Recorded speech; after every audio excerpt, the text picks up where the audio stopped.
I still remember the exact weight of that morning, the way the light came through the kitchen window. Slow, almost lazy, like it had no idea what was about to happen. I was standing at the counter making coffee, just coffee, and somehow, that was the last normal moment of my life for a very long time. My name is Marcus, and this is the story of the two people I love most in this world, and what they did to me, and what I quietly did about it. I need you to understand something before I go any further. I'm not telling this story for sympathy. I'm not looking for anyone to feel sorry for me. I'm telling it because I kept it inside for so long that it started to feel like something alive, like something that needed to get out. So here it is. All of it. I grew up in a small town outside of Columbus, Ohio. Nothing special about it, just a quiet street, a few good neighbors, one decent diner on the main road that everyone called the diner because nobody ever bothered to remember its actual name. I was a quiet kid. Not shy exactly. Just thoughtful. I like to watch more than I like to talk. My mom used to say that about me. Marcus sees everything, she'd say. He just doesn't always say what he sees. She was right. I always saw things. I just didn't always know what to do with what I saw.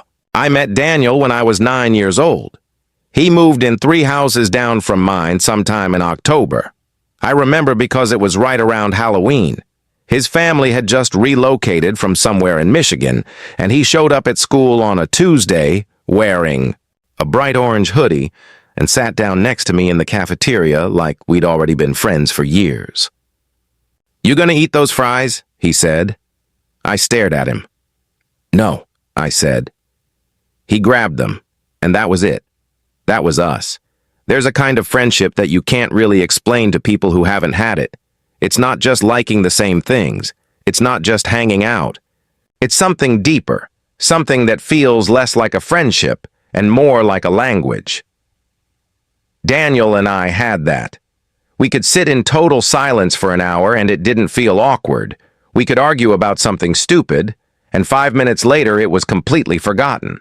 We showed up for each other, not perfectly, not always at the right time, but consistently, in that real, unpolished way that actually means something.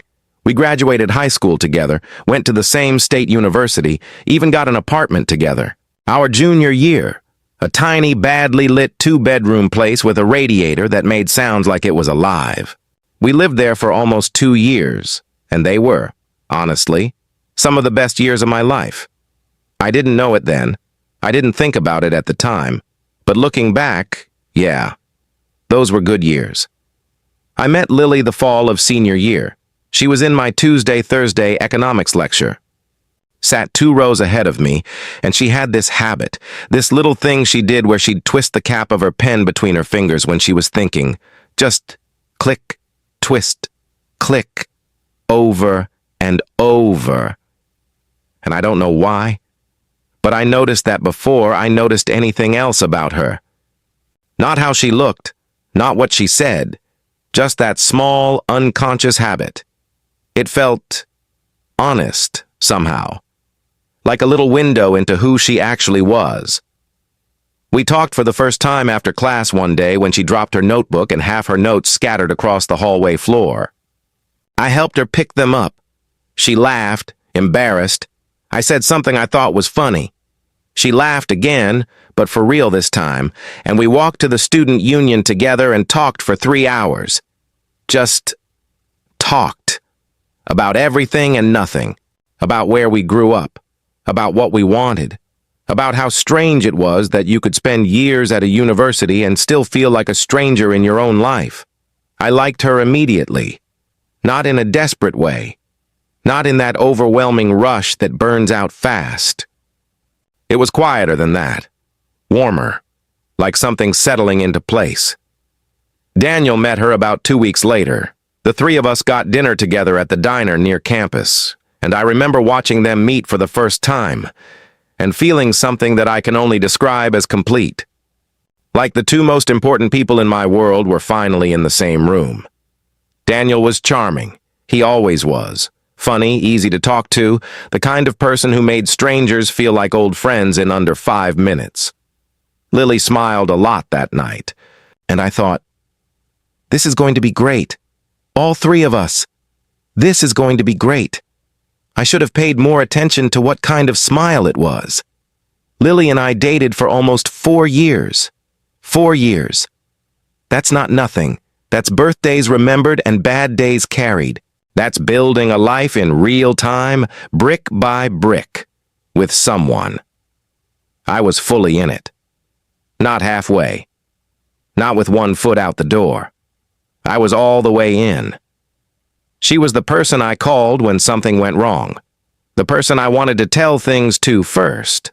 The person I thought about when I was somewhere beautiful, wishing she could see it.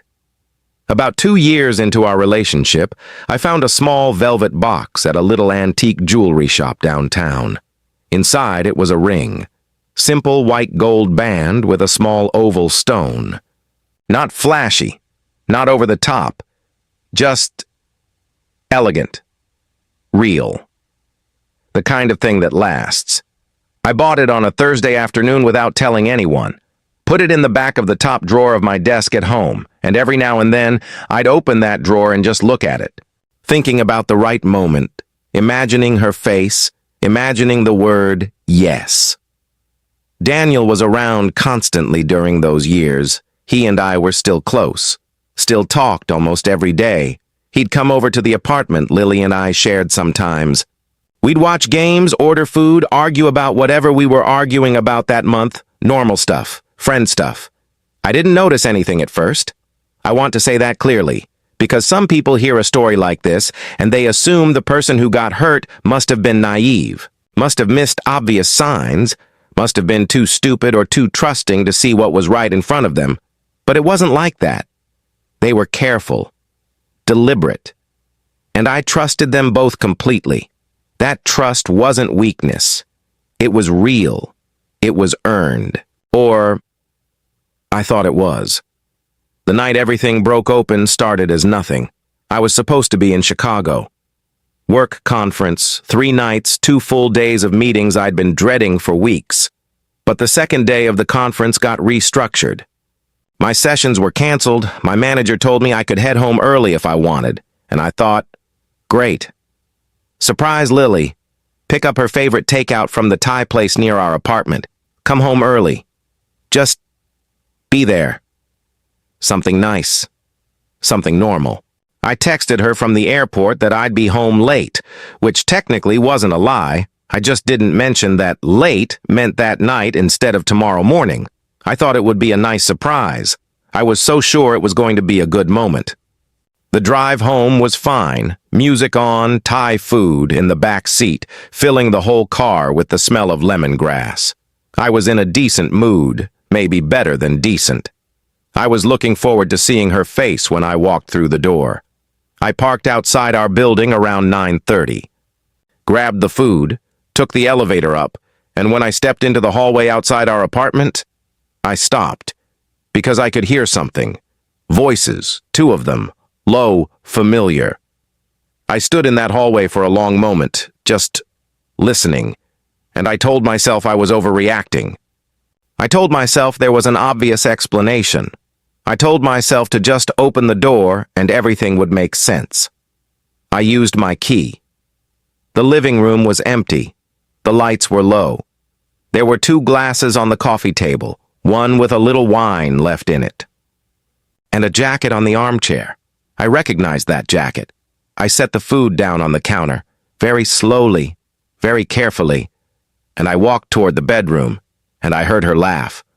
Her real laugh. The one she saved for moments she actually thought were funny. I opened the door. I'm not going to describe what I saw in detail, not because it's too painful now, not because I can't put it into words, but because it doesn't matter. What matters is what I understood in that single, frozen second. Everything I thought I knew about my life had been completely wrong. Daniel. In my apartment, in my room, with the woman I had a ring in my desk for. Lily looked at me and didn't look away. She didn't flinch. She didn't cover her face. She just looked at me, like I was the one who had walked into the wrong place, like I was the inconvenient one. Daniel sat up, and he said the thing that people always say in these moments, the line that's supposed to somehow make it make sense. "Marcus, this isn't what—" "Don't," I said. My voice was completely flat. I didn't recognize it. "Don't say that." And then I left. Not because I was too hurt to speak. Not because I was afraid of what I'd say. I left because something had gone quiet inside me, like a switch had been flipped. And in that quiet, something very cold and very patient had settled in. I walked back out to my car. I sat in the driver's seat. I didn't cry. I didn't hit the steering wheel. I just sat there. The Thai food was still on my counter. The ring was still in my desk. And the two people I trusted most in this world were still in my apartment. I drove to a hotel, got a room, sat on the edge of the bed, and I made a decision. No screaming, no confrontation, no dramatic scene, just me and time, and whatever I could find. I went back to the apartment 2 days later. Daniel was gone. Lily was there. She tried to talk, tried to explain, used words like complicated and feelings, and it was already broken before this. I listened. I didn't interrupt, and when she was done, I said one thing. "I need you to move out by the end of the month." She stared at me, like she'd expected something else, like she'd expected anger or tears or begging. "That's it?" she said. "That's it," I said. She left 3 weeks later. I changed the locks, and then I started going through everything. See, Lily had used my laptop sometimes, logged into different accounts. Never really logged out completely. I never thought twice about it when we were together. But after that night, I sat down at that laptop, and I started looking. I don't want to make it sound like I went looking for ammunition. I want to be honest. At first, I just wanted to understand. I wanted a timeline. I wanted to know how long this had been happening, when exactly my life had become a lie. What I found was more than I expected. A lot more. There were messages, hundreds of them, between Lily and Daniel going back not months, but years. Back to within months of when Lily and I first started dating. They weren't just messages about meeting up. They were detailed, specific, calculated.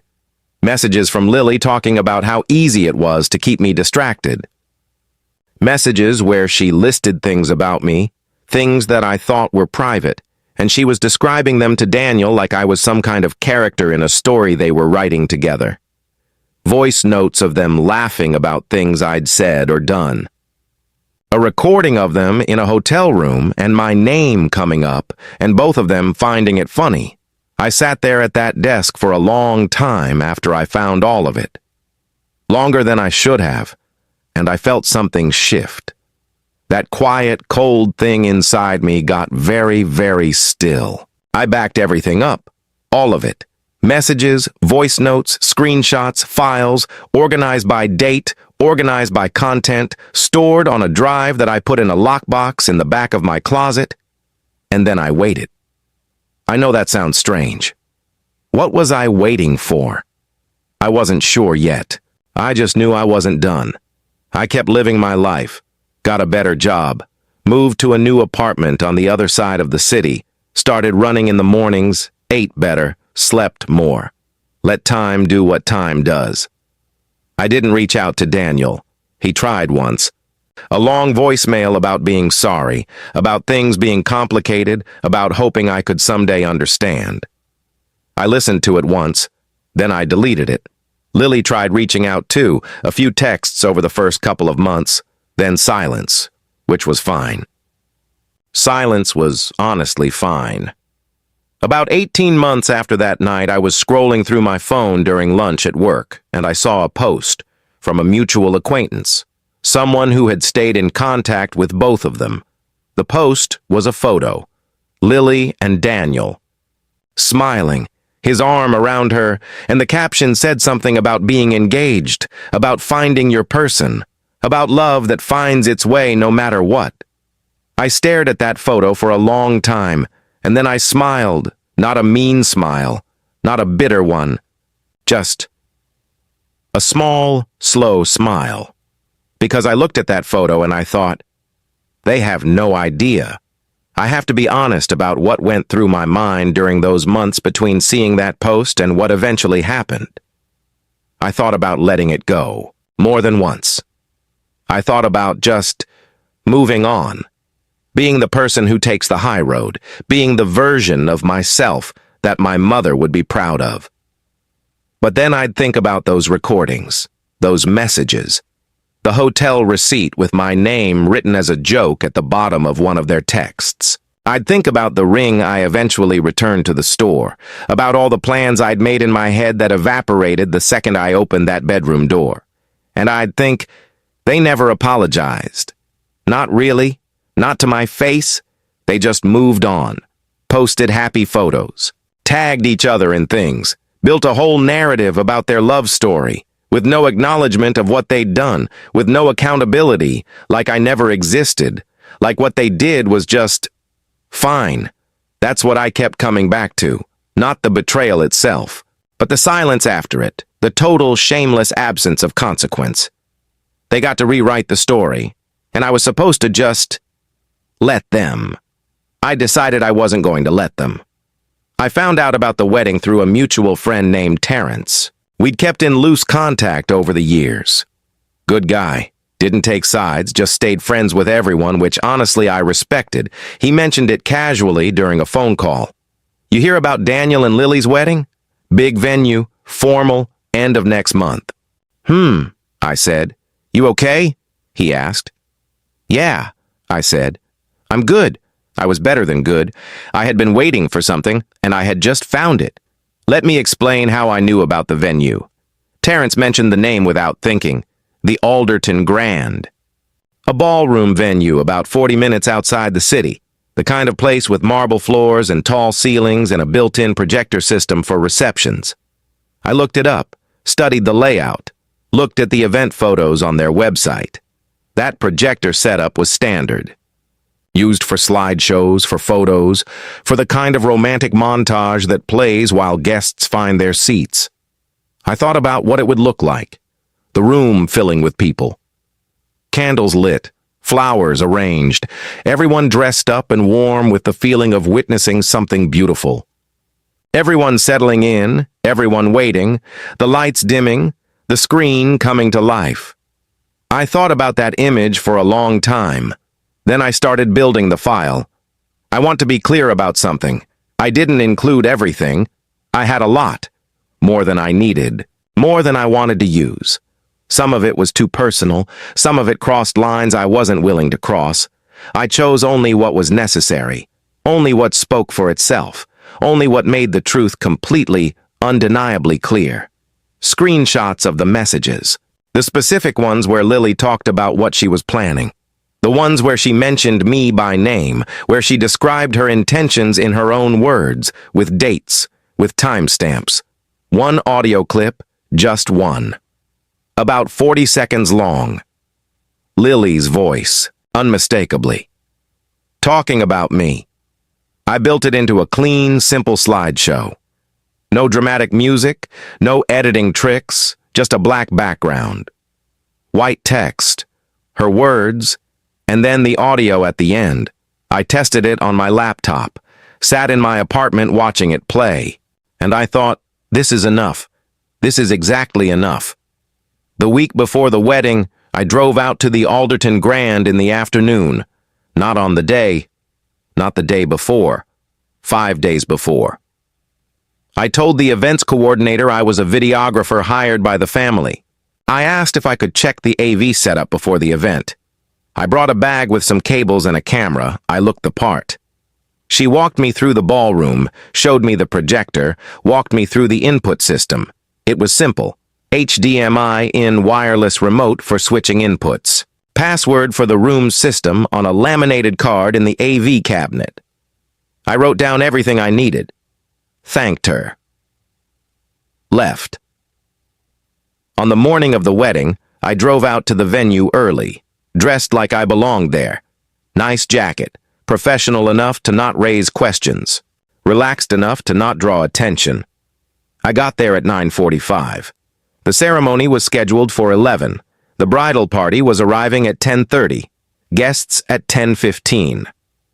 I had a window. I walked in through a side entrance. The ballroom was being set by a small catering crew. 2 women arranging centerpieces, a man adjusting the table layout near the back. Nobody stopped me.